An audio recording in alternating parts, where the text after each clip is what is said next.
Have such a great crowd here tonight. I'd like to start the meeting off with a roll call, please. Alderman Pulis. Here. Alderman Geenan. Present. Alderman Clark, absent. Alderman Hurt. Here. Alderman Spargattis, absent. Alderwoman Swanson. Here. Alderman Parker. Here. Mayor Tomes. Here. You have a quorum. Thank you. If we could stand for the Pledge of Allegiance, remain standing for a moment of silence, please.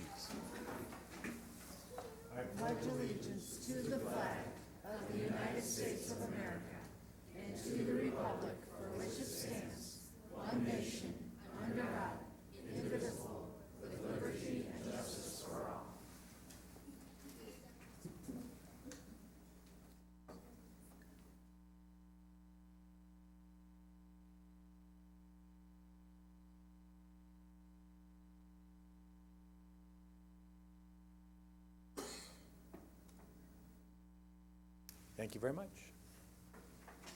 All right. Not sure which phone you sent it to. I haven't got it yet.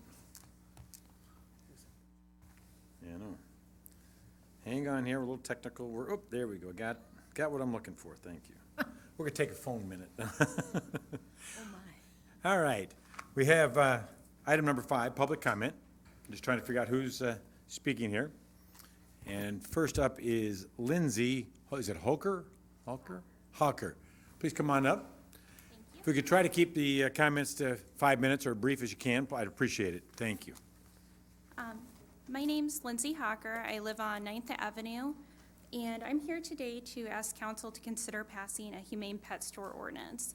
This ordinance would prohibit pet stores in the city from selling puppies, bunnies, or kittens. And before I get too much more into this, I do want to tell you that Row Aquarium is already a humane pet store, so they would not have to change any of their business models. But unfortunately, there are some pet stores in the Quad Cities that do not follow this model. Some of these stores buy their puppies from, at least some of their puppies, from commercial breeding facilities. And you might have heard of puppy mills before, and commercial breeding facilities, their preferred term. They don't want to be called puppy mills. But these places are focused on profit, and the breeding animals are not pets. They don't live in their houses like ours do. They have dozens of dogs of various breeds and designer mixes that they use to produce an in-demand product for pet stores, and this product is puppies. We think of them as man's best friend, but for these businesses, they're dollar signs. I'm coming here today in large part because last month one of these stores was in the news, Pet Mart on Brady Street in Davenport. Someone went into the store and saw the puppies were in dirty conditions. Their cages hadn't been cleaned, and they looked sad, so they took a bunch of pictures and posted it, and as things go on social media, it went viral, and then the news stations picked it up. The sad thing is that that's just a little taste of what life is like for parents of many of these puppies that you see in the pet stores. So this is a personal issue for me because I've owned a breeding dog from a puppy mill. My very first dog to get as an adult when I lived in an apartment on 20th Street was named Gabby, and she spent at least 8 years of her life living in a cage with a wire bottom. So she stood on wire, and she made litter after litter of puppies. And she didn't wag her tail or play when I got her. And I just was thinking, like, if PetMart would try to move to Rock Island, or if another such business would try to open up in Rock Island, it would really break my heart for our city to have a business like this here. And these humane pet store ordinances are getting passed throughout the country. There are literally hundreds of them already, and there's a chance these other cities in our area would choose to adopt one too, which would be wonderful, but that might send these businesses in motion to move. And to me, it's better to be preventative than reactive, and I would be here asking you to not allow it if this would happen. There's tons more to say, but I know I have to keep my comments brief, so I'm gonna send you guys an email with details, including sample language, if you'd be willing to consider this to have a good starting point on it. And thank you very much for your time and everything you do for the city of Rock Island. Thank you. Appreciate your comments.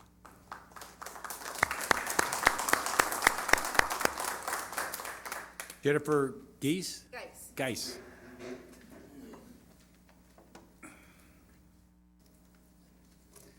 Hello, my name is Jennifer Geis, and I live on Brittany Lane.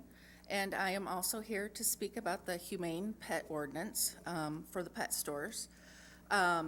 I've got a little bit more of the facts that go along with the puppy mills. There are an estimated 10,000 puppy mills in the United States right now, and of those, only a little over 2,200 of them are USDA licensed facilities. Of those licensed facilities, there are over 194,000 dogs that are kept solely for breeding purposes.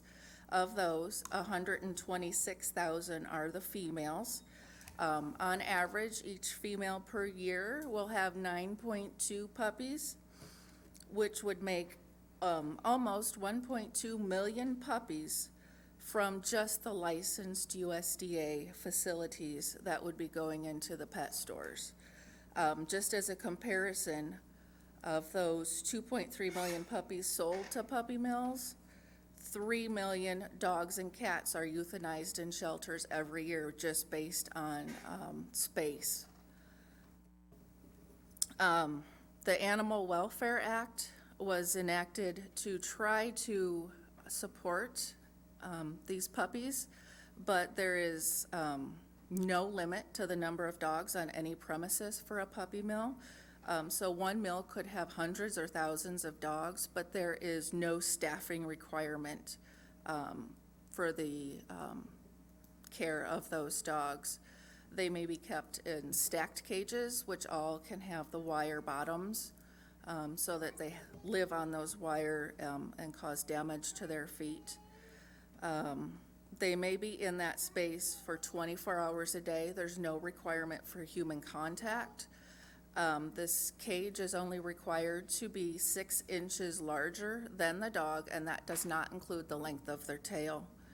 The females may be bred at their first heat cycle, and at every heat cycle after that. There is no requirement or a limit on the maximum number. Any unwanted animals or ones that are no longer used for breeding may be killed or auctioned off and just dumped in dump sites. And to end this, 25% of the dogs in shelters are purebred. So of those 3 million that are euthanized every year, 25% of those are purebred dogs. So it's not just the mixed breeds that are suffering as well. Thank you. Thank you. All right. Tim?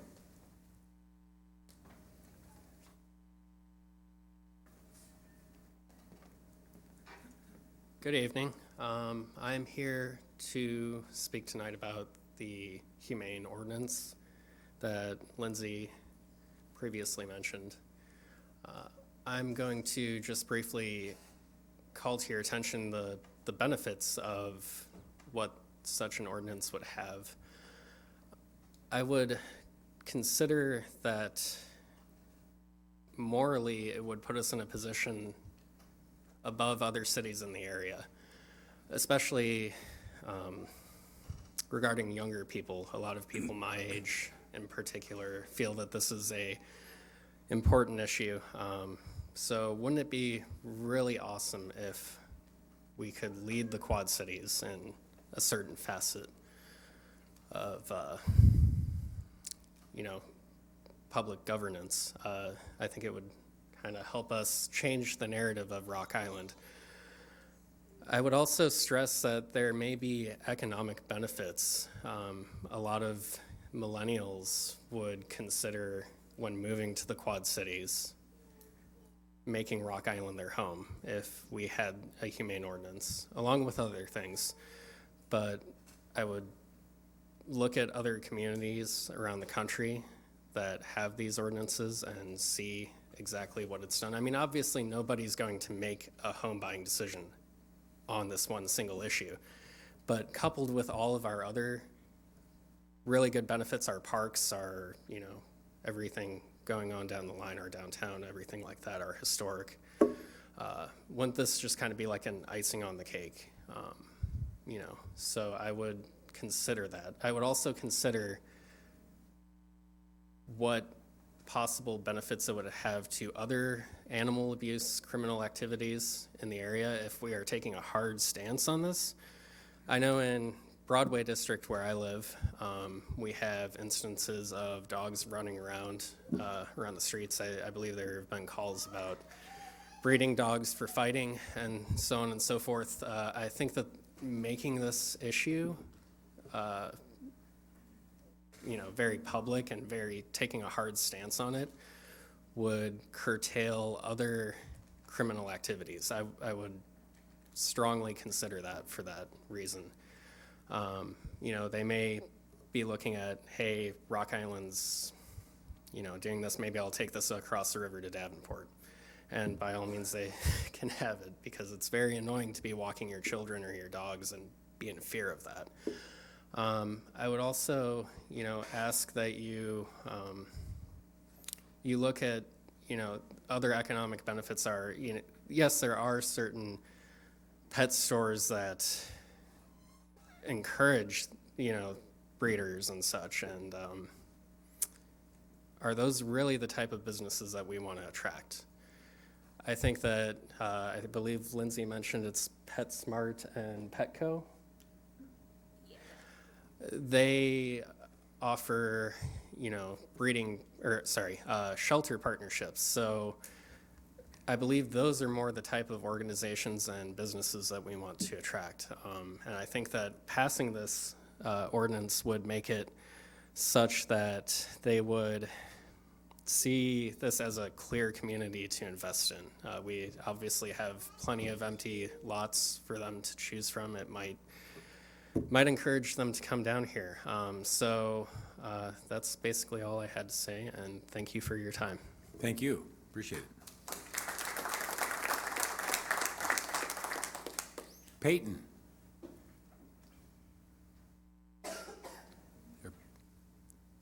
Peyton McGuire? Oh, I'm sorry. My name is Peyton McGuire. I live on 20th Street and 8th Avenue. There are about 10,000 licensed and unlicensed puppy mills in the U.S. Over 2,000 of these licensed puppy mills are in the Midwest, and the exact number of unlicensed mills is unknown.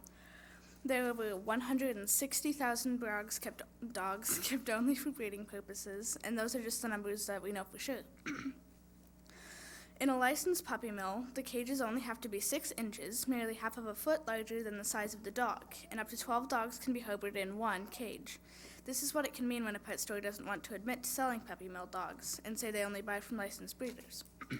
The proposed city ordinance would make it so pet stores cannot sell mill puppies, kittens, or rabbits from facilities or breeders.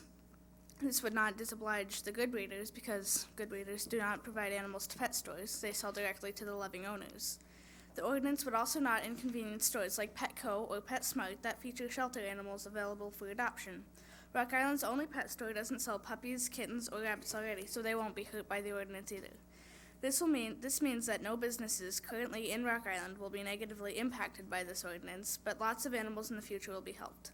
Approving this ordinance will set a good example for the rest of the Quad Cities. We should be proud to say puppy mills seller free. Thank you. Thank you.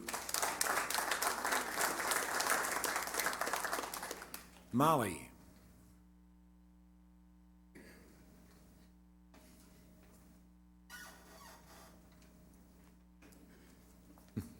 Got to help her there. Hi. I respect your need to keep things brief, and I feel that the people who have gone before me have already very eloquently stated thoughts and opinions that I agree with very strongly about the Humane Pet Store Ordinance.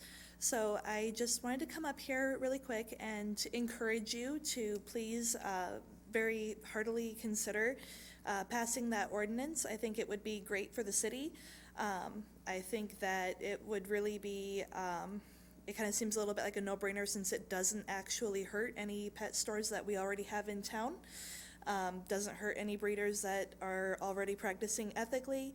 So I would just really encourage you to please look into doing that.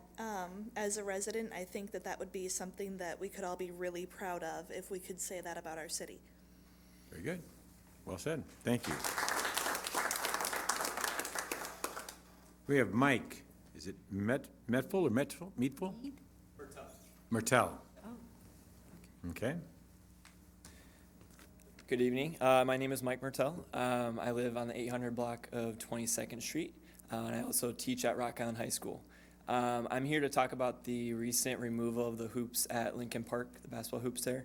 And while I recognize that this action was done with good faith and good motivations, I believe that something else needs to happen to address the matter. I think this action was short-sighted and can prove counterproductive in the long run. I'm here on my behalf, but mostly for some of my students, future students at Rocky, who I think benefit even more from the hoops there and just the park atmosphere. I also want to make sure that I live in a community that values people being active, people going to public spaces, and want to address problems head-on. I did some research about other cities. Rock Island's not the first city in the country to remove courts, and so I did some research to find out the results of some of those actions that other cities took. So various neighborhoods in Chicago have attempted the measure. In Metcalf Park, the residents there had their hoop taken down. They were worried after that fact of traveling to different neighborhoods, having to go further. Parents couldn't watch their kids, in their own neighborhood. They would have to venture out in order for them to play. Their own park is now a ghost town, according to residents. Broncho Billy Play Lot in Uptown found that after a year after removing the courts, there was no change in violence in their neighborhood, even after the rims were removed. In Lincoln Park, the community was upset that the hoops were removed without discussion or evidence to support it, which is similar to what I feel like in Rock Island. The suburb of Oak Lawn removed after one fight broke out. After that, parents were upset that they were the ones being punished for the violence in their community. They liked to go there to play hoops with their children, and they could no longer do that. Toronto took similar measures. They actually removed hoops at dusk each night at several parks and then reinstalled them in the morning, which obviously doesn't sound like a very feasible plan in the long term. And so they recently reversed that action. They shared that the city encourages the use of its parks and being active for young and old alike. On the counter, there are some cities that are actually adding more hoops to their cities in order to curb violence, which I think is a better action for Rock Island. William Julius Wilson, who's a sociologist at the University of Chicago, shared that kids who are involved in sports are less likely to be involved in crime and delinquency. It's a healthy way to get out and active in social activities. Kenneth Jackson, who's an urban historian at Columbia, agreed that more basketball courts we can have, the better off we are. When you don't have courts and don't have something to do, that's something you start sitting around, and that's where trouble can happen. Indianapolis has taken this initiative and really run with it. They've installed 14 new courts in the last couple of years, and for the last 20 years, they've provided a 6-week program, clinics for urban youth, because they believe that it will build a strong urban core, provide opportunities in developing skills, understanding the meaning of teamwork, and introducing them to positive role models. So what I would like to see for Lincoln Park, because I don't want to just come here and complain about what's currently being done. There's some initiatives like Indianapolis about installing new courts, but with Lincoln Park specifically, I think we can work as a city to refurbish it, add some positive light, some positive events there. Project Blackboard is a national institution that creates artwork out of basketball courts. They create murals either on the court itself or nearby. I spoke to the Quad City Arts this past week to see if they'd be interested in doing something similar. They recommended the Metro Arts Youth Apprenticeship as a possible project that might lead something like this to create a mural either on the court or nearby it. I also spoke with Ken Barnes, who's the External Relations VP at Augustana, and he said that they were definitely interested in increasing the vitality of that neighborhood. There's Greek groups that are often looking for service projects there, And so I think we have plenty of local foundations, local organizations that could help address the matter in a positive light.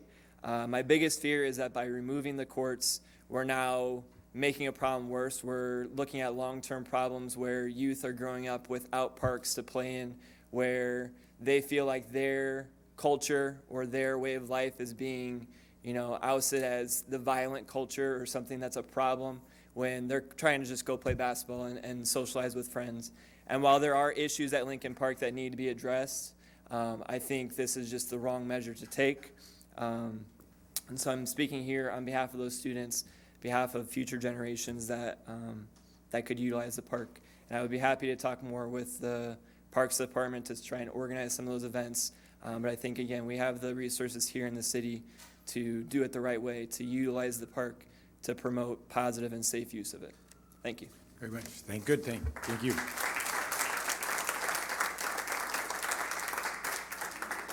John, can you raise your hand? Mike, if you want to talk to John, the Parks Director, he's up here in the front corner. I'm sure that we would welcome any input, any ideas. Do we have a plan on when, do we have a timeline on when we are planning on reinstalling these hoops? Well, staff is meeting later this week to discuss options. Okay. Yeah,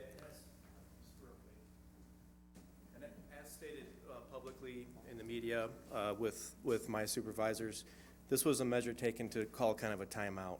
It was never meant to be a permanent thing. I made that clear in the press. We want to look for options to increase safety, and most definitely want to include the community as part of that.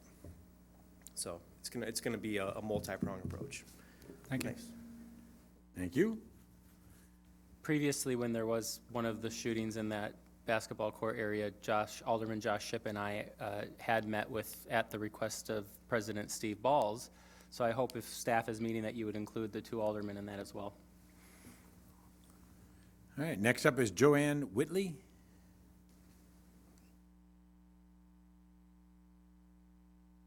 I'm not a Rock Island resident. That's fine, you can speak, that's okay. Glad to.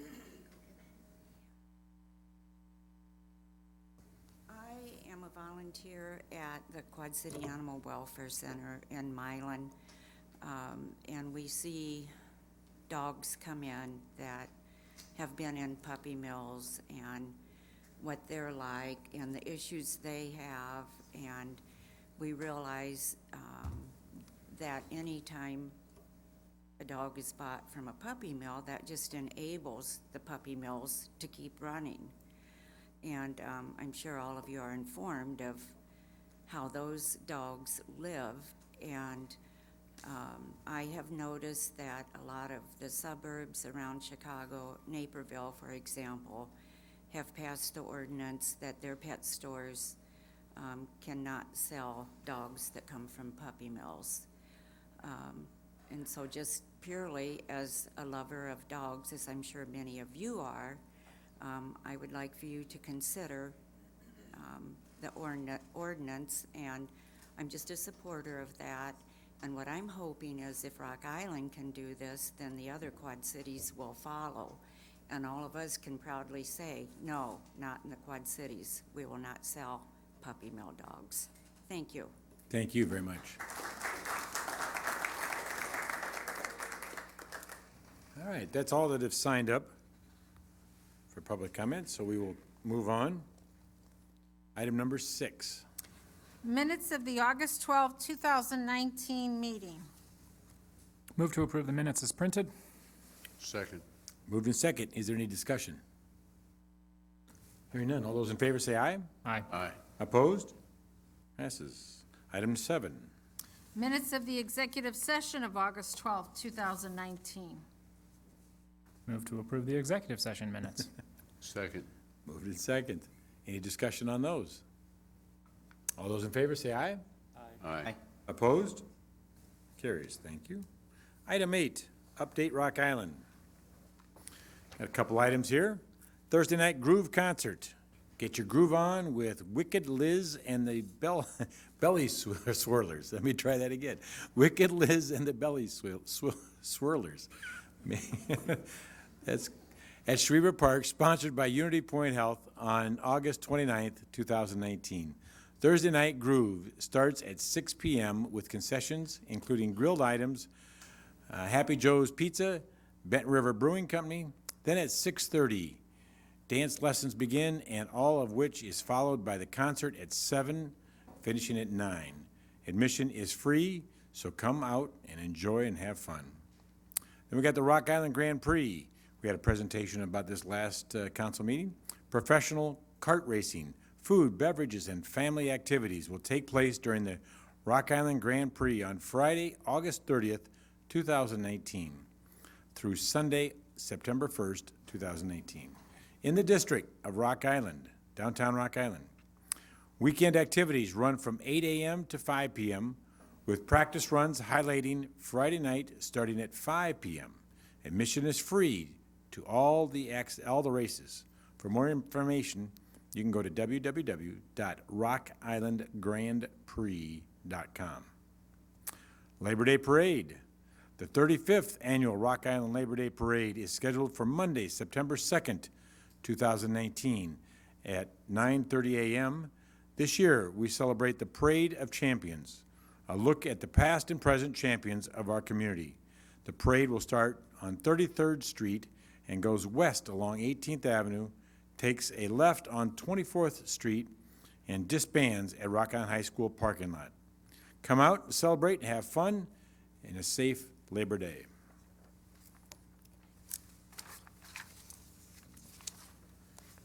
Then item number 9, presentation on July 19th, Keep Rock Island Beautiful Award.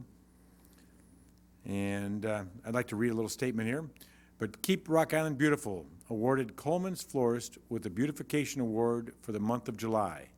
Unfortunately, Coleman Florist could not attend the council meeting tonight to receive their award, but I do want to take a moment to thank Coleman Florist and all the Rock Island businesses that work so hard to keep our city clean, safe, and beautiful.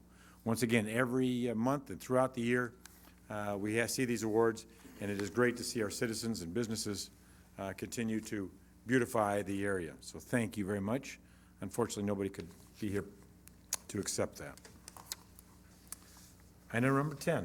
Presentation of the 2019 Rock Island Citizen of the Year Awards. Yep. Dylan, I think there's some Jenny, there's committee members here. Suppose I'll need this on this side, right? Do we want to have the previous year winners come back here first? Yeah. Yeah, I think so. Yeah, can the last year's winners come on over?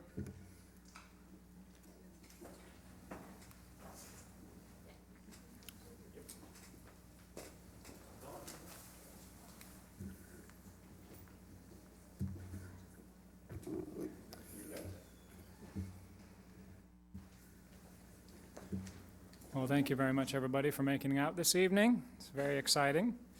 The Rock Island Citizen of the Year Awards is meant to honor and recognize the people in Rock Island community who are amazing and selfless and how they give to this community.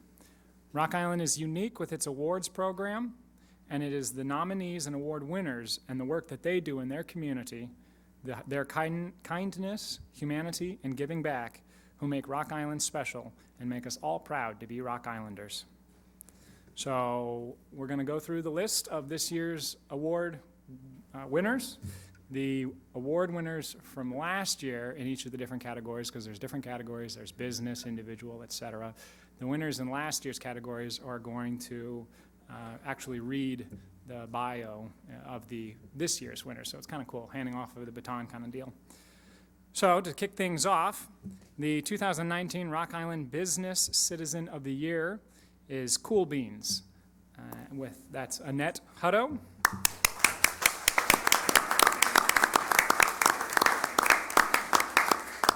Come on down, Annette.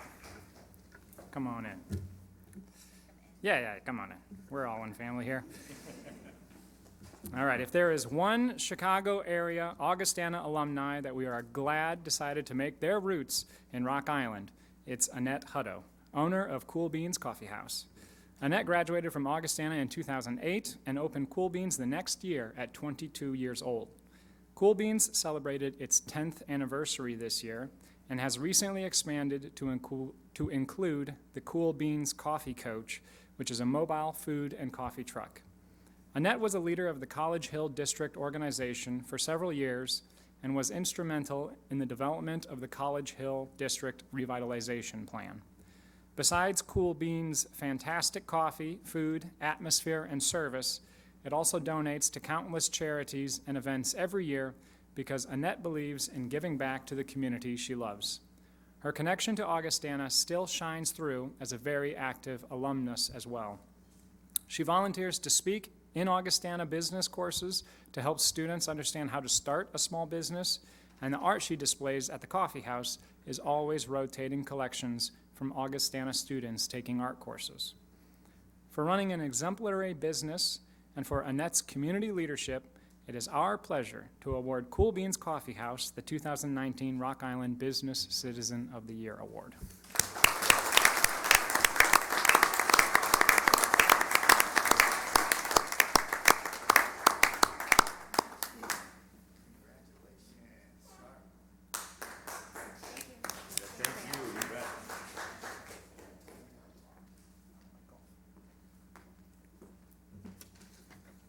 Don't go anywhere. We're going to do a group picture at the end.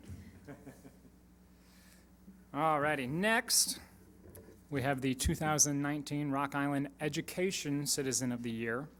And the recipient this year is Andrea Parr.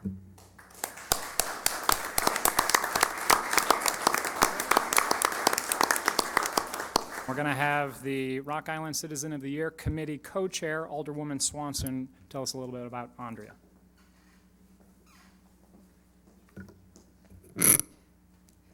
Andrea Parr's caring nature and drive is exactly what education needs. As an educator and coach in the Rock Island Milan School District, she has consistently provided her students with guidance, a sense of community, and pride. Andrea is the leader and founder of the Student Ambassador Program at Rock Island High School. This select group of juniors and seniors is constructed to reflect the entire student body, whether it is ELL students, students with disabilities, students from different races, economic backgrounds, and more. Andrea ensures everyone is involved. The group volunteers at various community events, especially within the school district. During this past year, Andrea has taken on a new role of being an interventionist. She provides her classroom as a resource and safe haven for students that might need extra help in various capacities. As said many times, she has an infectious personality that causes people to smile and gives students the confidence that they can overcome adversity. Her integrity, thoughtfulness, and determination make her a force as an education leader. For all these reasons, we are very, very happy to award Andrea Parr with the 2019 Rock Island Education Citizen of the Year Award.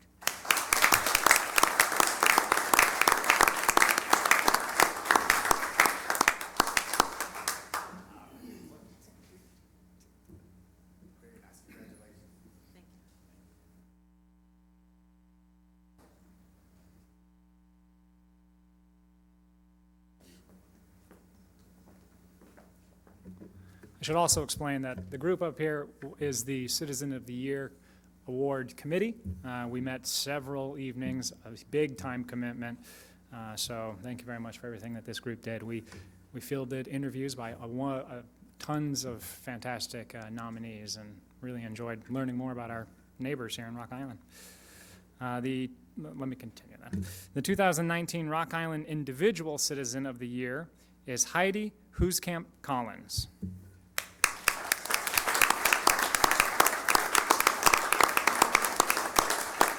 We are going to have last year's individual award winner, Udell Watts III, introduce Ms. Hooskamp Collins.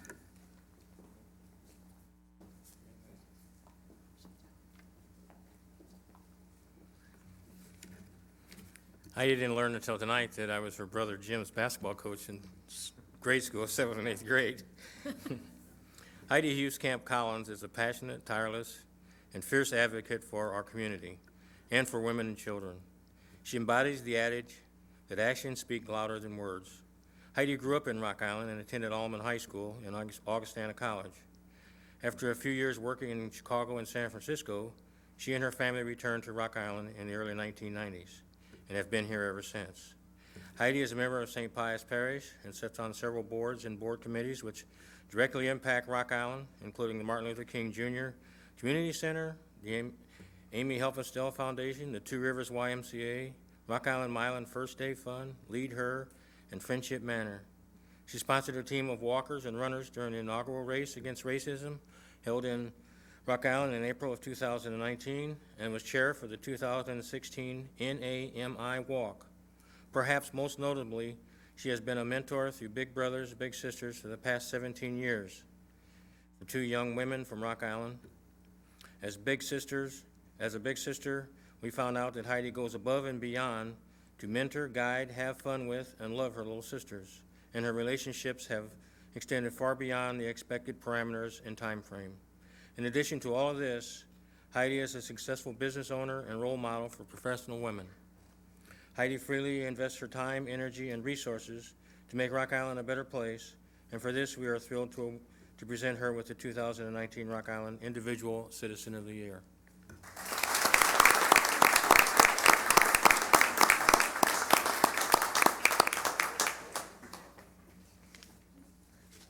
One win, one without. No, I'm just kidding. 1, 2, 3. Congratulations.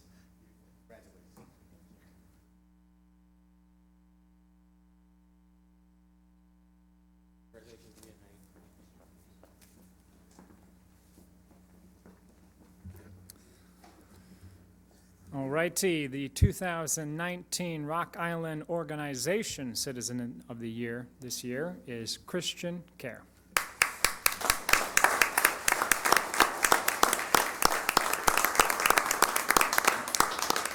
We're going to have Bridget Ehrman, representing last year's organization winner, the Broadway Historic District Association, tell us about Christian Care.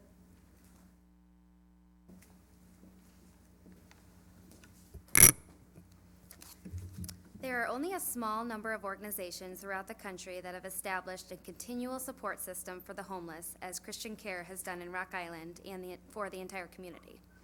Founded in 1916 by Guy Rogers as a Rock Island rescue mission, the organization was a mainstay for men, women, and children in need of a warm meal, basic living necessities, and a temporary place to stay. As the organization evolved to Christian Care, they now offer a shelter for men ages 18 and up who find themselves experiencing homelessness. They also provide case management. They are a community meal site, a warming and cooling site. They conduct AA meetings. They offer Bible study and life skills classes, and they participate in the Caring for Our Community nursing program, which is open to the public. They believe in a holistic and trauma-informed care environment and seek to provide services that emphasize safety, choice, trust, collaboration, and empowerment. In 2018, they fielded over 1,000 calls for service, provided over 1,300 nights of lodging, and served over 41,000 meals to the community. It's almost unbelievable that Christian Care has operated in Rock Island for over 100 years. For their transcendent work and commitment to our community, we are elated to present Christian Care with the 2019 Rock Island Organization Citizen of the Year Award.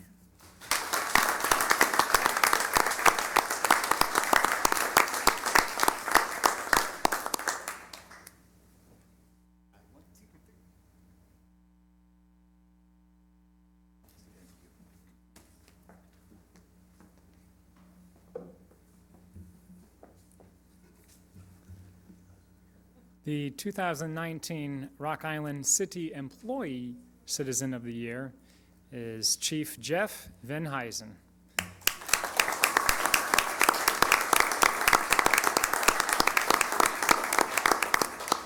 Last year's City Employee Award winner Pat O'Brien. Tell us about our chief.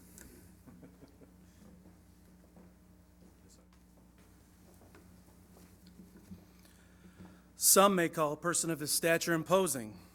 We just like to call him our Chief of Police. Police Chief Jeff Venheisen has spent the last 26 and a half years as an exceptional employee of the city, with 6.5 years as our Chief of Police.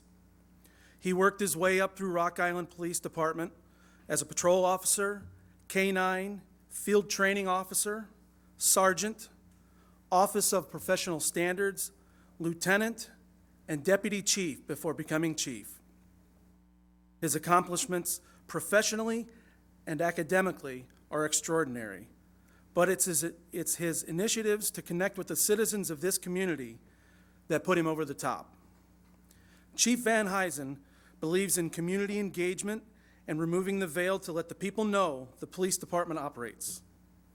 This has been accomplished by participating in block clubs, community forums, and with the community crime partnership meetings that are held at the police department.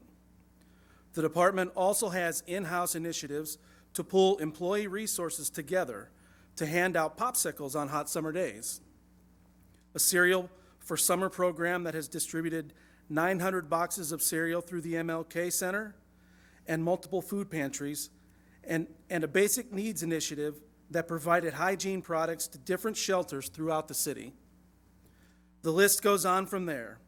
In every conversation, he praises all of the Rock Island Police Department employees and wants to make sure they share in any accolades that may be given.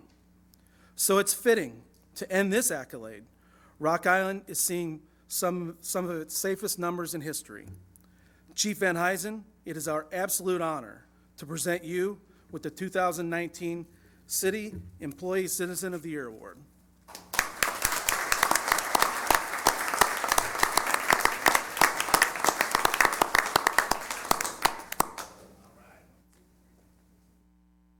Congratulations, Chief.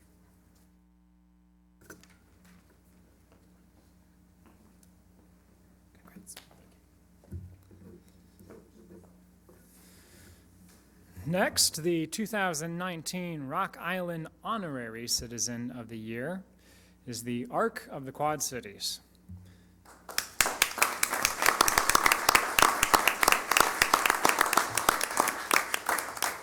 Last year's honorary winner, Dino Hayes, for the Center for Living Arts. He's going to talk about the center, or the Arc of the Quad Cities. Sorry about that. Wait, no, you're not Dino. I'm not Dino, I'm his other half, Tina. We go together.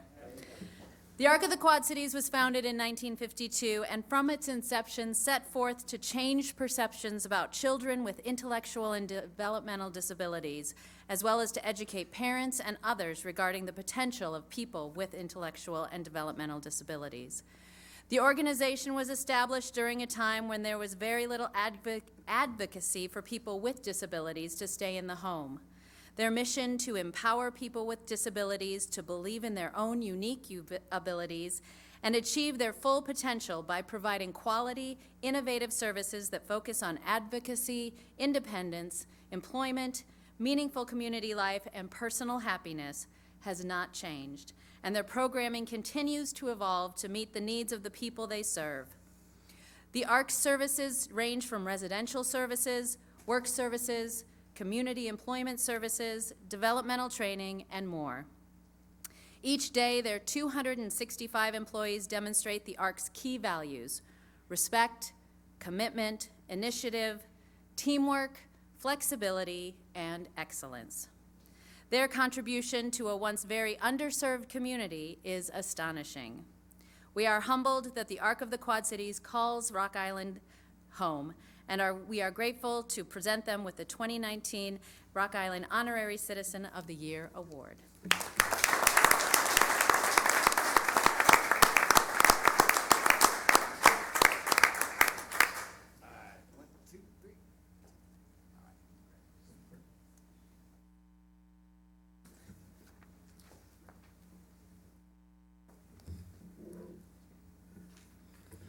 All right, this year the committee decided to add an award. There was just too many good nominees. So this year, the first ever 2019 Committee's Choice Citizen of the Year Award goes to Friends of Douglas Park.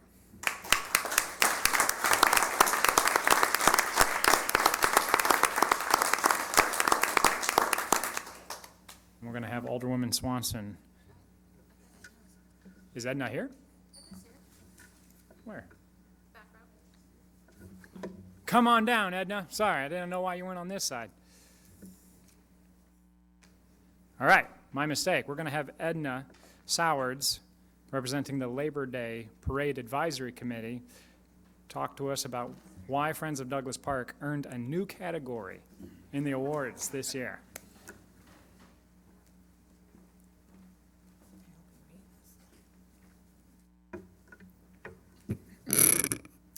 Okay, this is a new award to recognize the special accomplishments of this organization.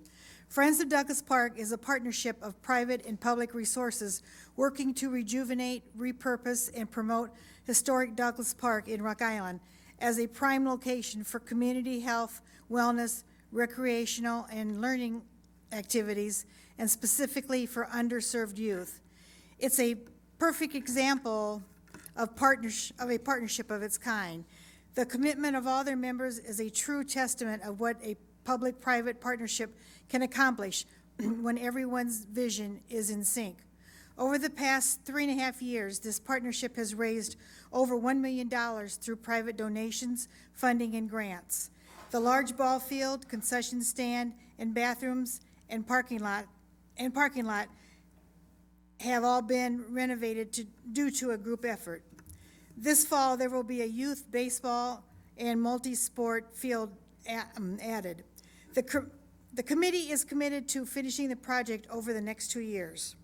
For the tireless work that has been put forth to redevelop a Rock Island landmark and for the Friends of Douglas Park's continuous efforts, it is our honor to present them with the 2019 Rock Island Committee's Choice Citizen of the Year Award.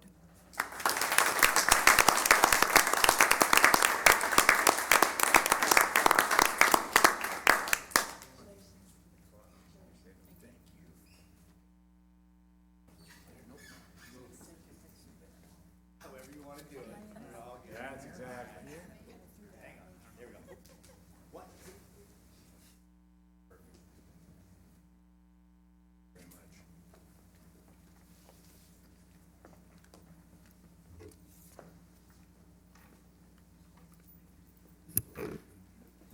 All right, we also need to include that at the last city council meeting, we presented the awards to Sarah Stevens in the professional category and Anna Darrow in the youth category, who were unable to be here tonight, so that's why we did it last time. But congratulations to those two as well. Now, before we do the final unveiling of the overall grand winner, who gets to be the Grand Marshal for the Rock Island Labor Day Parade, right? That's a pretty cool perk. We're going to have Grace Shirk with the Labor Day Parade Advisory Committee come up and talk about the parade here this weekend.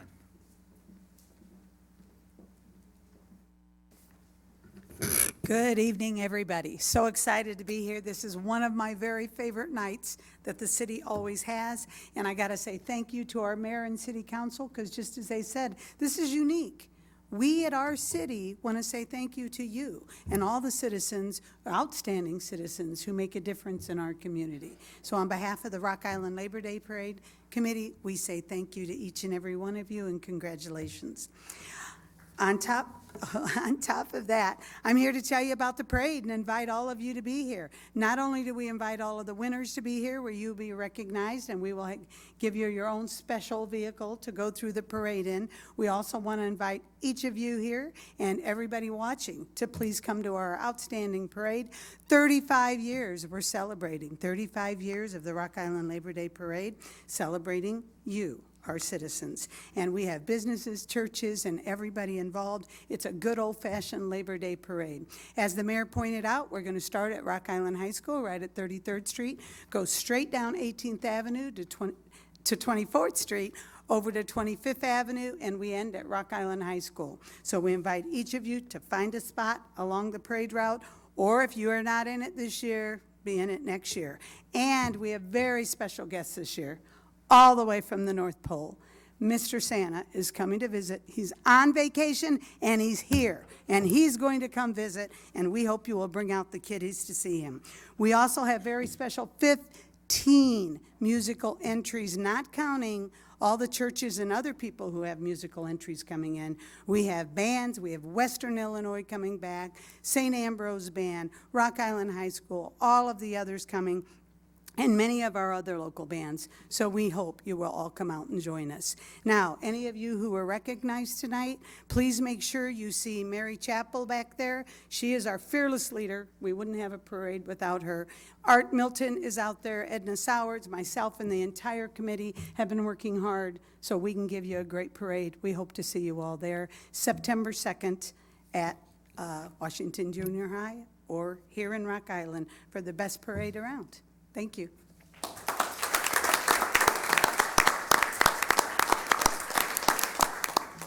All right, folks. The great reveal. Can I get a drum roll, please? We have the overall winner of the 2019 Rock Island Citizen of the Year and Grand Marshal of the Labor Day Parade goes to Christian Care.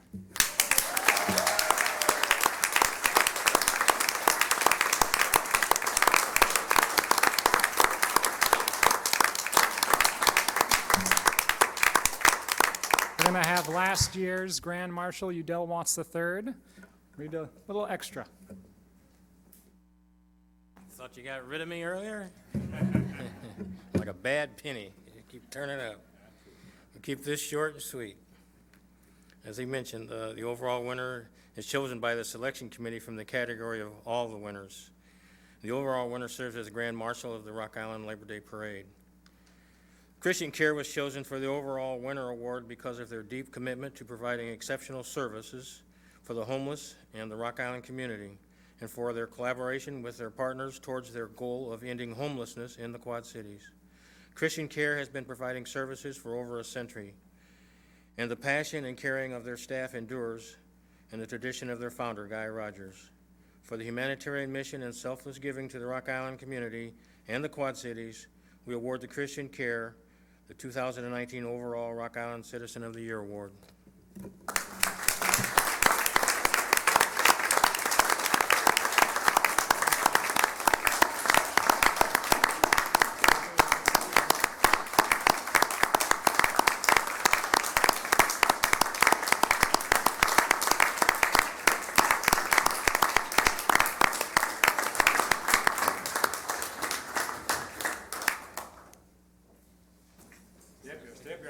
I think they wanted a group photo of everybody. All right, all the winners, come on down. Let's all cram in here.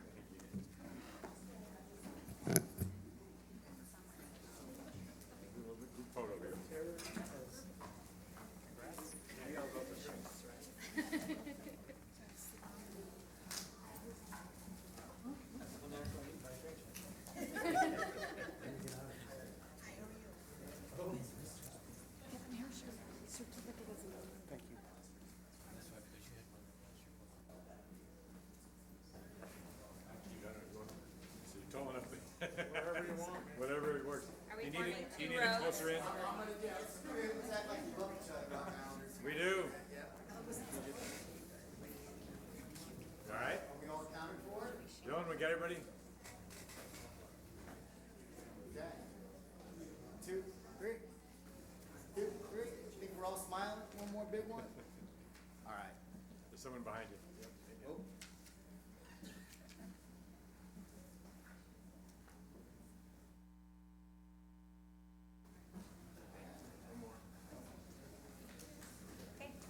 Thank you, everybody. Appreciate it.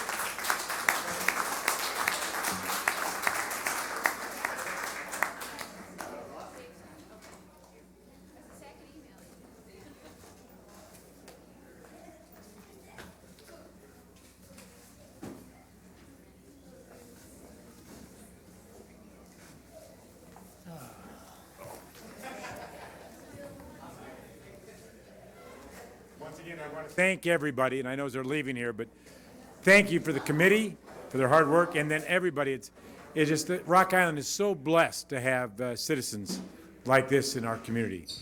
It's just never ending on the giving that they do.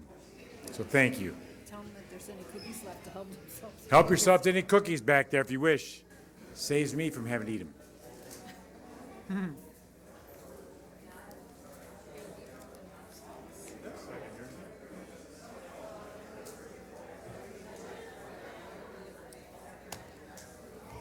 Where's forget us at tonight? Sick. Bummer.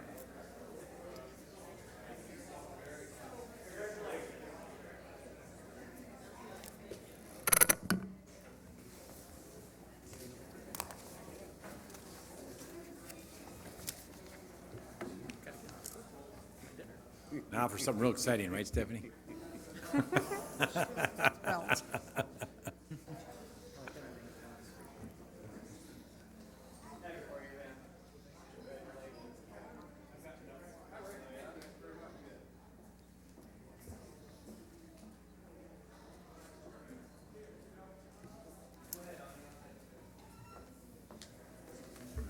Try to get rid of some of the background noise here. Tim's setting me up too. Thank you, Tim. All right. All right. So tonight, we're presenting the second quarter of 2019's financial management report. So I'll give you an update on what's going on with the city's finances, and I can say, as Alderman Parker yawns, that really the report tonight is things are on course, no major things to be concerned about, and so we'll just hop right into it. So the first report is our revenues and expenditures and net position. I'll focus just briefly here on the general fund. At this stage, we are at 40% of collections of our revenues and 45% of our expenditures, and which is right on track with where we normally are at this time of the year. The rest of the report is either individual funds or a grouping of funds where it makes sense. And with that, I'll switch to the next page and we'll focus on that bottom row. So the total city position, we have budgeted $108 million in revenues.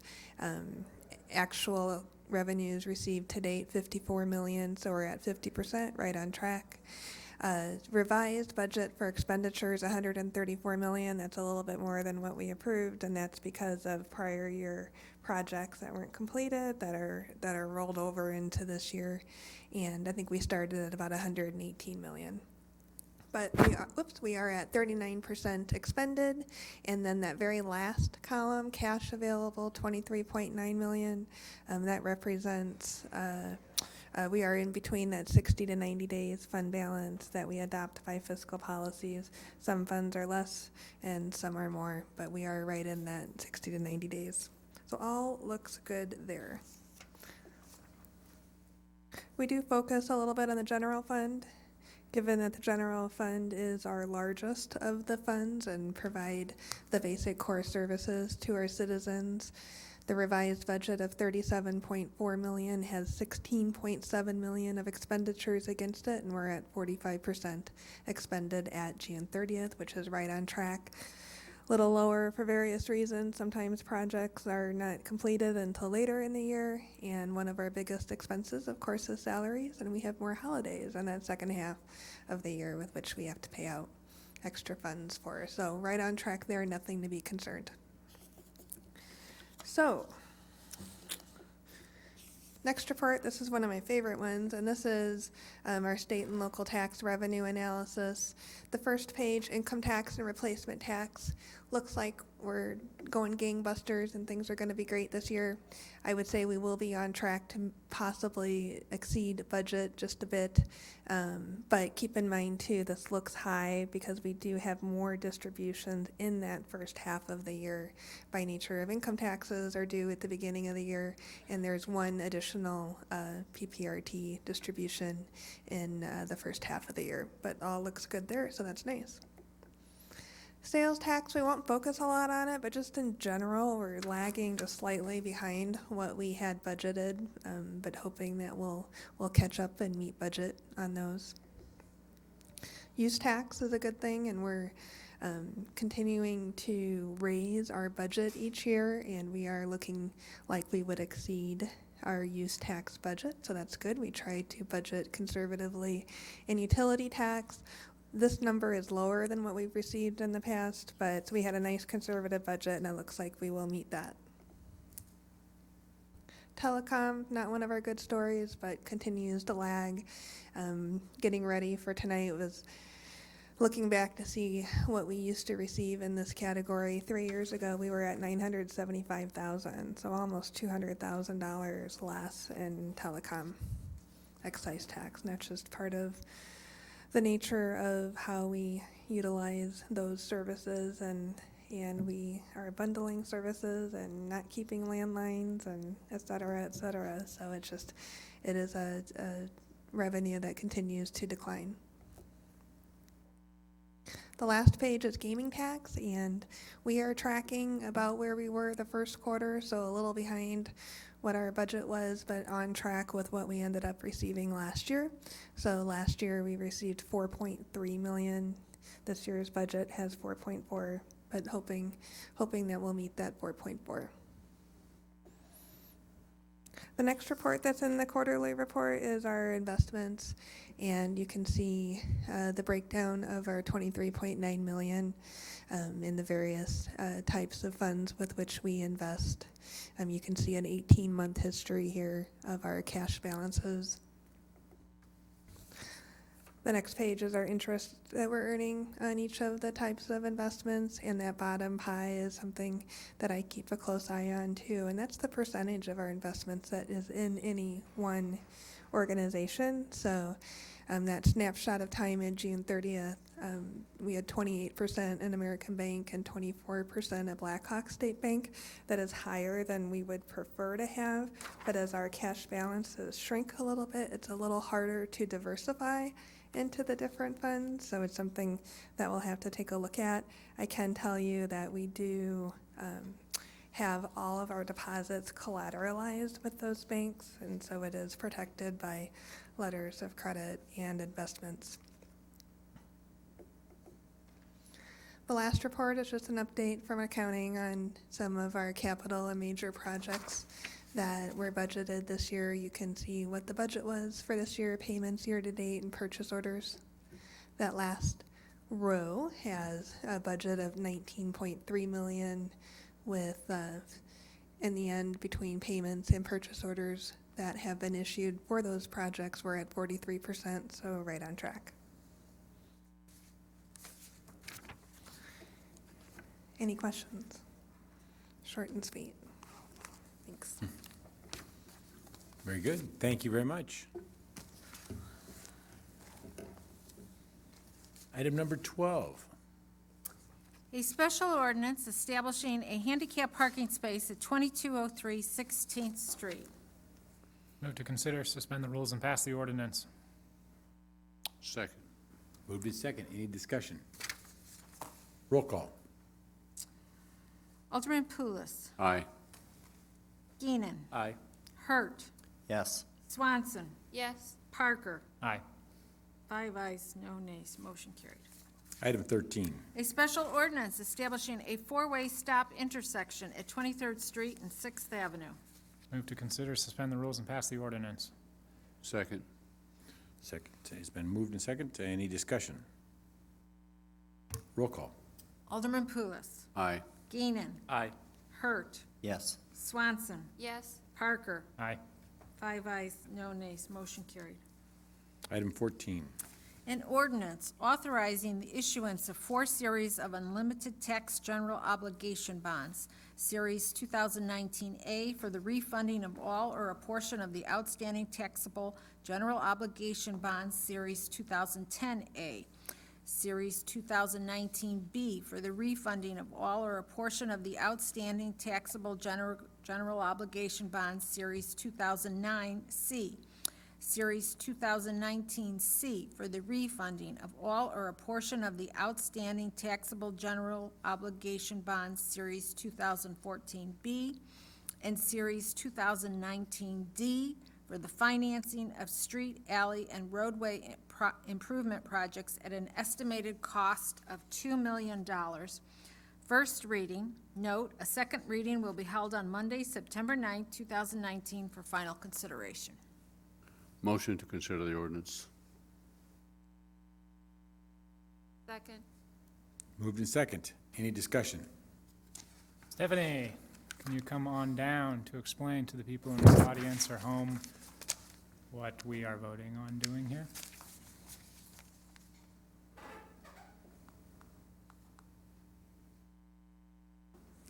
Thank you. So we are in the process of considering the option to sell bonds, and there's 4 series mentioned here. And the first 2 series are actually truly refunding bonds.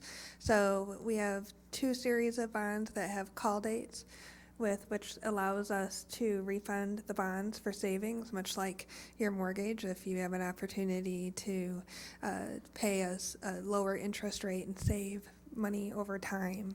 So we're really excited about these 2. The first one is actually water and sewer bonds that were Build America bonds, and the rates have decreased, and we have the opportunity to actually refund these to be tax exempt. And then the second series is refunding our 2009 C, which this is really a great success story. These are bonds that were issued for our Columbia Park TIF district to effect improvements down there, and because of the nature of the health of that TIF, we are actually able to refund these and shorten the term of the life of the bonds and save a significant money, city funds. And so the tune of the savings just with these 2 refundings is $400,000 in savings over the remaining life of these bonds. So very excited about that.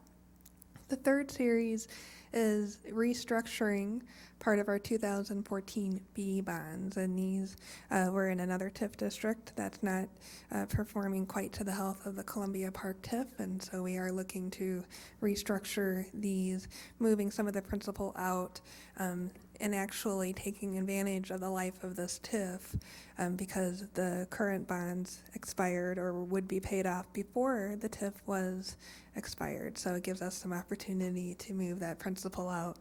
And then the last piece is reimbursing ourselves as we had planned to do for some roadway improvement projects. Some particular points that I would like to make. So for it's fantastic for the 2019A and the 2019C, right? Those are the ones that we are refunding for the lower rate. That's good. But the 2019B, so that is for the Watchtower Plaza TIF, correct? Correct. And the reason, by restructuring the debt, we are lowering the amount that we owe within the next 4 or 5 years or something like that. But then we're tacking that onto the back end, so we're still gonna have to pay it, plus on top the interest, which is increasing the total amount that citizens of Rock Island are going to have to pay on that debt. If we maintain that same payment schedule Right. and don't refund it or move the payment schedule up. Right. So while I guess I would like to make the point, and the same thing for the last one, that's 2019D. I mean, that's just bonding for us to pay for street repair. I would like to make the point that the 2019B and the 2019D, I mean, it's not pleasant to have to say that we have to have sufficient revenue to pay for the debt that we've already been saddled with in this city. That was decided years ago. It's not pleasant, but I think it's a far better idea for us to just swallow the pill and either raise revenues sufficiently or cut expenses sufficiently. I'm in favor of the raising of the revenue portion. But, it's better for us to just make that hard decision and pay our debt as opposed to getting another credit card to pay off the first credit card's debt. That's a simplification, but it's essentially going to cost us more money in the long term, assuming we don't refund or change the payment structure in the future. Same thing with roadway improvements. Instead of putting $2 million on a credit card to pay for our street improvements, which is going to have extra interest tacked on top of it, we should just do the parcel tax that we've talked about, or different ways in which we can raise revenue to pay for street infrastructure, just like cash, equivalent your household cash, which doesn't have interest like bonds do. I mean, it's not potentially politically popular, but it's saving taxpayers money. So I would just like to make that point. And to that effect, parliamentary procedure, I'm not sure, but can I make a motion currently, while we are considering that motion, to amend the motion to only include the 2019 A series and the 2019 C series? I want to split these two. Yeah, I understand, I think I understand the question. We had a motion to consider and a second, so it'd be my belief then that either someone would have to remove their second, or there would be a vote on the matters amended unless the person who originally brought their motion wanted to withdraw, or the second wanted to withdraw and then make an amended. I'll withdraw the motion. And if I could clarify, is it your intent to only authorize the refunding bonds, the 2019 A and B series, the refunding bonds, but not restructure the Watchtower debt and not to issue the new money for the roads? Yeah. Okay, and I would have to say, I mean, something to think about Yeah. is we probably wouldn't go through the process of issuing the bonds to refund If we for don't do the rest of them? 400,000. Something to Just think because about. it's going to cost us more money up front? It does cost money up front, and by pairing it with other things that, we would, you're spreading the cost of that issuance cost amongst additional bonds. This was a parameters ordinance, and so we actually don't have to issue any one of the series. And it's still something, if you do decide to authorize one or all parts, that we can evaluate it before moving on to the second reading. Well, yeah, I mean, I guess ultimately, and I made this in our previous meetings about this, my point here is that I don't approve, individually, I'm one of 7 of us up here, right? I don't know if this would pass, but ultimately, I don't think that we should bond for street improvements, and I don't think that we should restructure the Watchtower Plaza debt. We just have to swallow the pill that somebody before us decided to take out a bunch of debt for something that didn't work out and pay for it. Assuming you can. We can pay for it right now.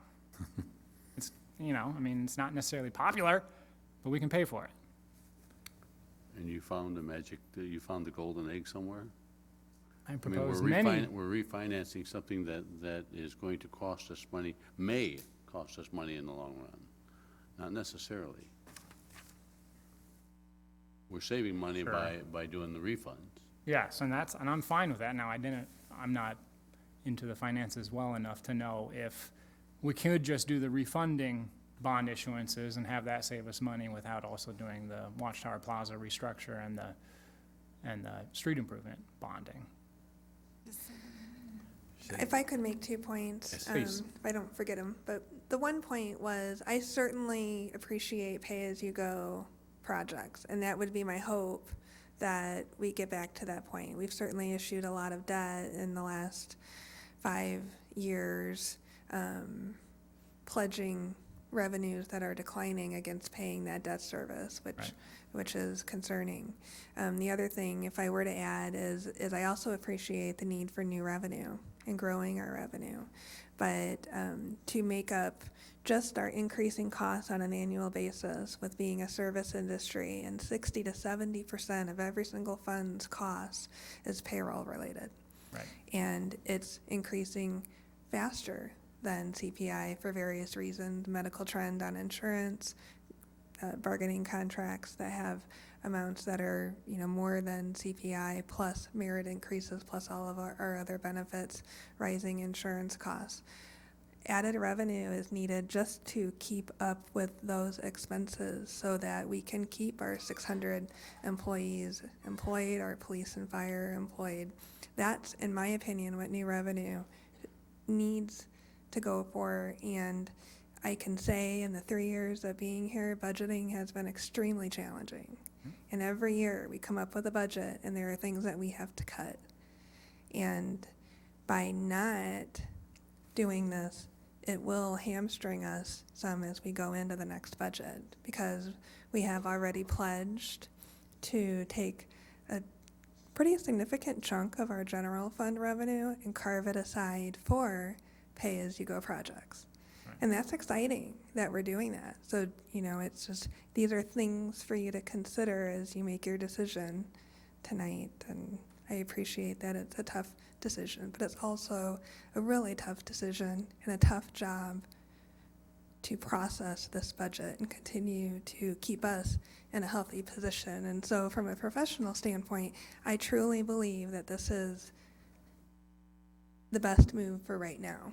Is it a perfect move? No. Is it a move that I would make in my personal finances? Probably not. But this is a pretty complex organization to Oh, yeah. run. Yeah, and please do not take any of my disagreements as criticism of your talents. You've been instrumental for our city. It's really ultimately coming down to a point, right? That credit cards has gotten the city in enough trouble over the past 5-10 years. And so at some point, we got to bite the bullet. Yes, budgeting will be difficult this year unless we are willing to substantially raise our revenue that we receive. And that's not popular. I'm aware of that, but, you know, that's my position on it, so. But I do appreciate everything that you do. Do you want to say something, Randy? Yeah, so when Stephanie briefed this last time, the council agreed to move forward. Are there some questions that have come up that staff isn't aware of? Nothing additionally than what I said in our previous meeting. And just to remind you that the budget this year was, that was approved last year, was based on this refinancing of the Watchtower debt also. I mean, that's my concern also, is in trying to make the budget work. And once again, increasing revenues, I mean, we can look at some areas which we have, but I'm not sure really property tax, and it's getting off topic a little bit, but property No, taxes they're is one to directly really look connected. at again. We're gonna just continue to have a flight of citizens if we keep doing that. And I think to do that, you had to have the motion removed and the second removed. Or, yes. So I seconded it, and I'm not removing my second. Yeah, or otherwise we just vote on amending it. And if we don't want to amend it as I proposed, we just have a roll call to amend it. I'm potentially the only person that votes yes, everybody else votes no, and it doesn't get amended, and then we vote on how it's currently printed. But we don't have you don't have a withdrawal of the second, as you say, and so I think procedurally, and it could go the reverse way too if they don't. If they did not approve, then you would be able to make your motion if you had a second. Right. Go forward, and I believe that is correct. All right. So then, call the question? Call the question, the original question, correct? Not the amendment. The original question. That's correct. Okay, I want to make sure that everybody's clear. All right, if there's no further discussion, we'll do a roll call on the original motion.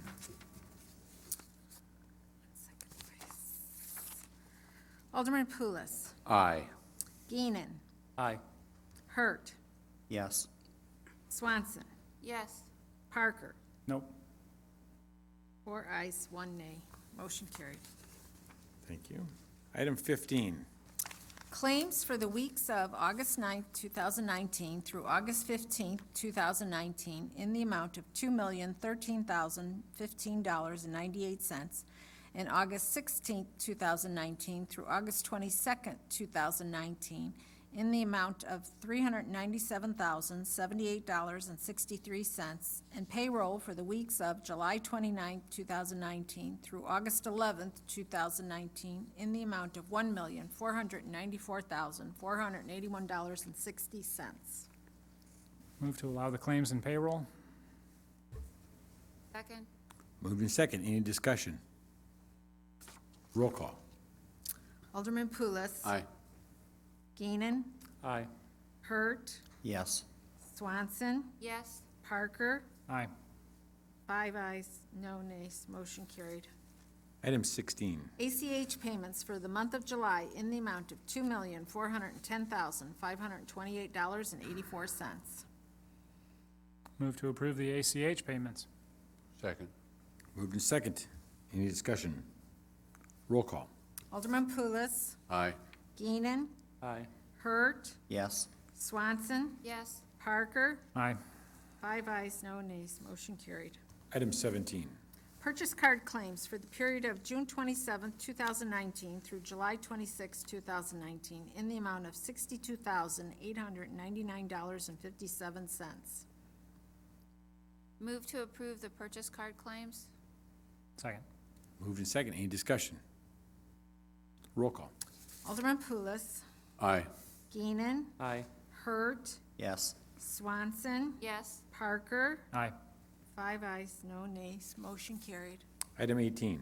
Report from the Community and Economic Development Department regarding the purchase of 15 Rock Island County tax auction properties as listed in the report in the amount of $14,201. Move to approve the purchase as recommended, authorize city manager to execute the purchase contracts, and refer to the city attorney for an ordinance. Second. Moved in second. Any discussion? Roll call. Alderman Pulis. Aye. Geenan. Aye. Hurt. Yes.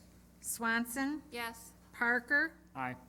5 ayes, no nays. Motion carried. Item 19. Report from the Public Works Department regarding bids for the utility patching program, recommending the bid be awarded to Langman Construction Incorporated of Rock Island, Illinois, in the amount of $160,323.40. Move to award the bid as recommended and authorize the city manager to execute the contract documents. Second. Moved in second. Any discussion? Roll call. Oh, excuse, I gotta recuse myself due to the nature of my employment. okay. Almost forgot there. I usually don't. Holy smokes, it slipped. Roll call. Second place. Alderman Pulis. Aye. Geenan. Aye. Hurt. Yes. Swanson. Yes. 4 ayes, no nays. Motion carried. Item 20. Report from the Public Works Department regarding bids for the 2019 Water Service and Sanitary Lateral Repair Program, recommending the bid be awarded to McClintock Trucking and Excavating Incorporated of Kelowna, Illinois, in the amount of $165,383.75. Move to award the bid as recommended and authorize the city manager to execute the contract documents. Second. Moved in second. Any discussion? Roll call. Alderman Pulis. Aye. Geenan. Aye. Hurt. Yes. Swanson. Yes. Parker. Aye. 5 ayes, no nays. Motion carried. Item 21. Report from the Martin Luther King Center regarding a request for proposals for a community needs assessment in the West End, recommending the project be awarded to Enterprise Community Partners of Washington, D.C. in the amount of $80,899.73. Move to approve the selection of the consultant as recommended, direct staff to work with legal counsel to draft a contract not to exceed $81,000, and authorize the city manager to execute the contract documents. Second. Moved in second. Any discussion? Roll call, please. Alderman Pulis. Aye. Geenan. Aye. Hurt. Yes. Swanson. Yes. Parker. Aye. 5 ayes, no nays. Motion carried. I did have a quick question, sorry. Are we gonna get a report from the consultants to the council or to Jerry, then report to us? To the council. And while Jerry comes up, much thanks to our partners at the John Deere Foundation for helping fund half of this, right? Thank you, yes. Our consultants contracted to provide a report to you as well as other stakeholders in the community. Wonderful. Looking forward to it. So am I, thank you. Item 22. Report from the Public Works Department regarding an agreement with Gordon Hartman of Milan, Illinois for the disposal of breakout debris at no cost to the city. Move to approve the agreement as recommended and authorize the city manager to execute the agreement document. Second. Moved in second. Any discussion? Is there any requirement in this that it's gonna be disposed of properly, legally, safely? It is, and actually, there is a requirement in the agreement as well regarding what can and can't be disposed of, and that will be disposed of in accordance with state law. Okay.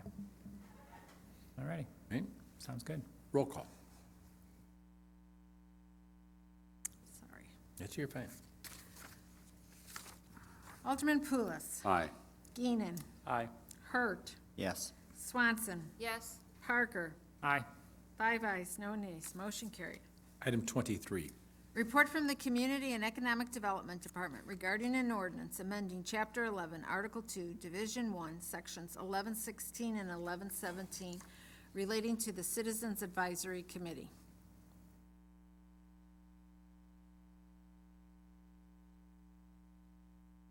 Motion, lacking a motion here. Move to consider, suspend the rules, and pass the ordinance. Second. Moved in second. We're struggling here. The suspend threw me. Is there any discussion? Don't Roll bring- call. Don't bring up suspending the rules. It's a point point of contention from the last council. Alderman- call. Alderman Pulis. Aye. Geenan. No. Hurt. Yes. Swanson. Yes. Parker. Aye. And with regard to suspend the ayes, rules, we one would need a nays. total of 5 for suspending the rules, so it would not pass. Whoops. Let me just make a note.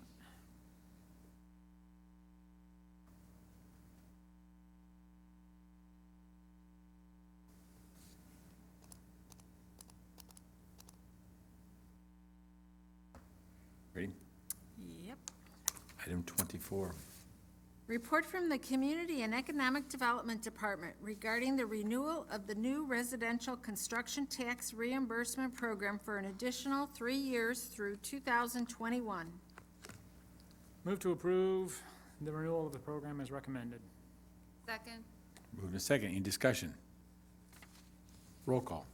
Alderman Pulis. Aye. Geenan. Aye.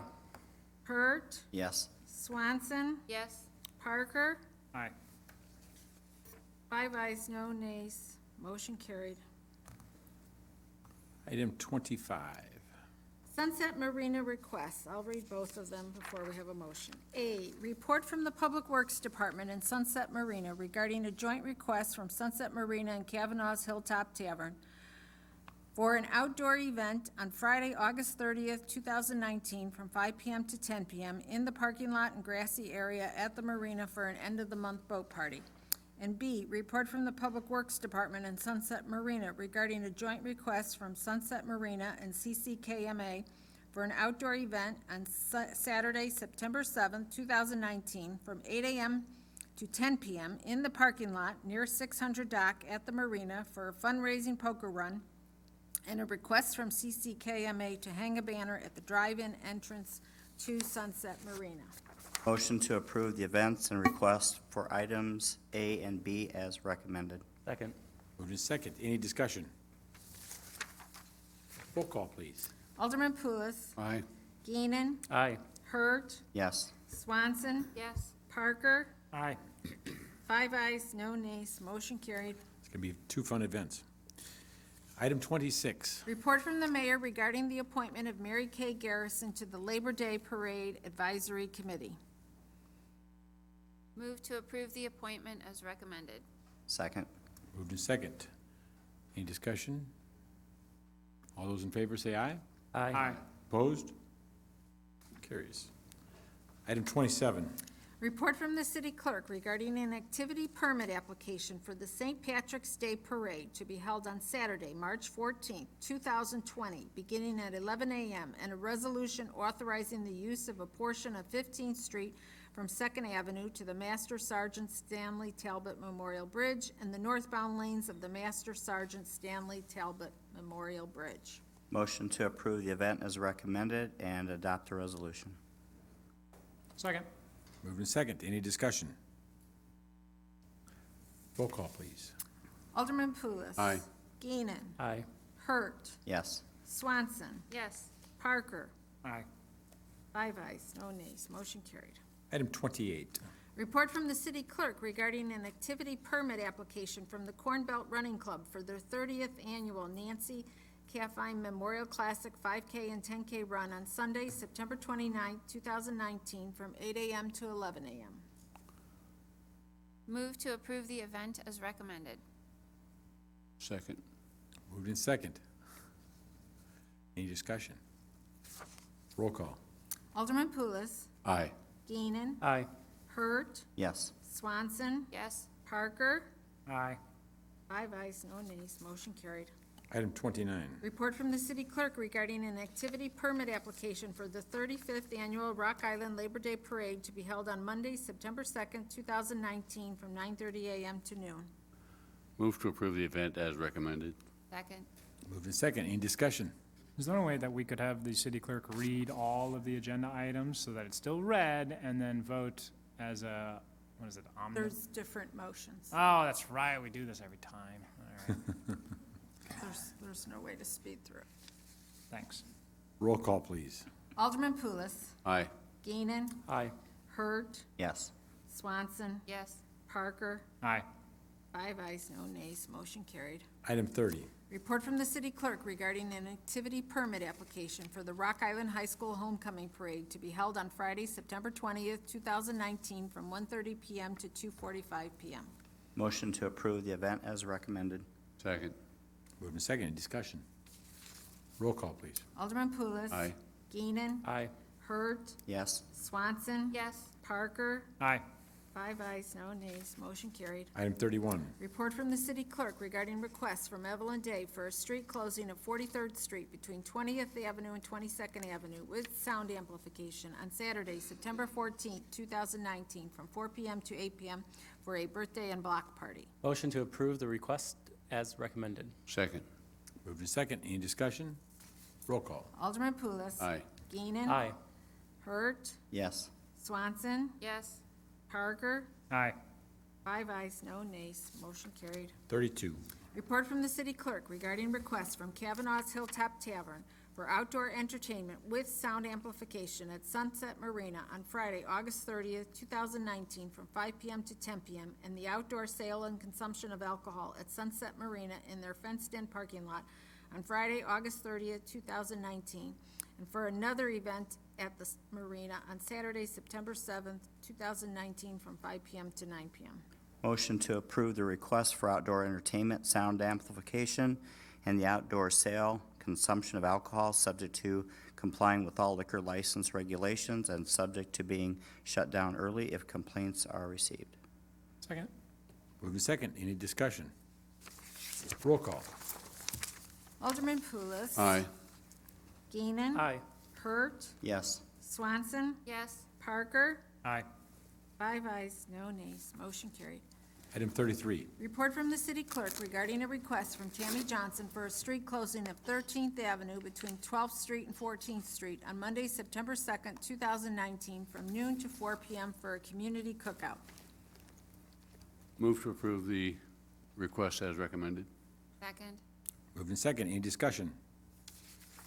Roll call. Alderman Pulis. Aye. Geenan. Aye. Hurt. Yes. Swanson. Yes. Parker. Aye. 5 ayes, no nays, motion carried. Item 34, Sound amplification requests. There are 3. I will read all of them before the motion is made. A, report from the city clerk regarding a request for sound amplification from the Office of Student Life at Augustana College on Sunday, September 1st, 2019, from 7 PM to 11 PM for their Student Welcome Week concert in the Lower Quad on campus. B, report from the city clerk regarding a request for sound amplification from St. George Greek Church on Friday and Saturday, September 6th and 7th, 2019, from 11 a.m. to 11 p.m. for their annual Greek festival at 2930 31st Avenue. And C, report from the city clerk regarding a request for sound amplification from South Park Presbyterian Church on Sunday, September 8th, 2019, from 5 p.m. to 9 p.m. for their outdoor concert in their parking lot on the south side of the church at 1501 30th Street. Move to approve the request for sound amplification as recommended for items A through C. Second. moved and second, any discussion? Roll call. Alderman Pulis. Aye. Geenan. Aye. Hurt. Yes. Swanson. Yes. Parker. Aye. 5 ayes, no nays, motion carried. Item 35, Report from the fire marshal regarding a request from Kyle Norris of Uncle Norm's Fireworks for a pyrotechnic display permit for fireworks to be held on August 30th, 2019 at 9 p.m. at the Quad City Botanical Center at 2525 4th Avenue.